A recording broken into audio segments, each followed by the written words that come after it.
атадан қалған асыл сөз. Қаздауысты Қазыбек, Жәнібек, Әлібек үшеуі ел аралап келе жатқанда жол бойында бір қарияға жолықты. Қарияға сәлем беріп, амандық саулық сұрасып, өткен кеткеннен әңгіме шертеді. Сөз арасында Жәнібек ақсақалға қарап мынандай сауал қойыпты. Уа қария, ауыл берекесі неден кетеді? Сонда ақсақал сәл ойланып, былай деген екен. Ауыл ақсақалы шала болса, жігіттері алтауыз ала болса, десе, мә дейтін, жасы үлкеніне жасы кішісі сен десе, сол ауылдың берекесі кетеді. Қаздауысты Қазыбек тұрып, уа қария, үй берекесі неден кетеді дейді.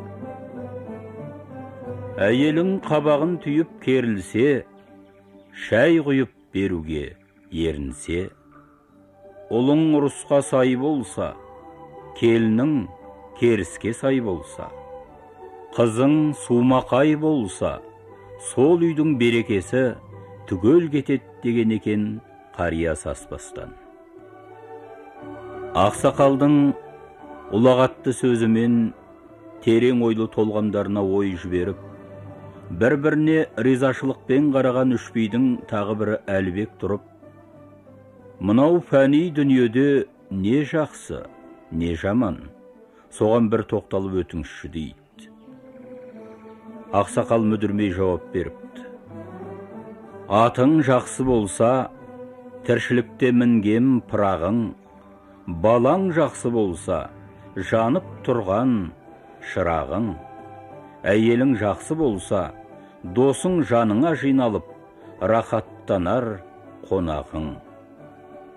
Атың шабан болса, тіршілікте көрген азабың, балаң жаман болса, ғұмырлық көрген азабың, әйелің жаман болса, досың сенен безініп, үйіңнен кетер қонағың депті.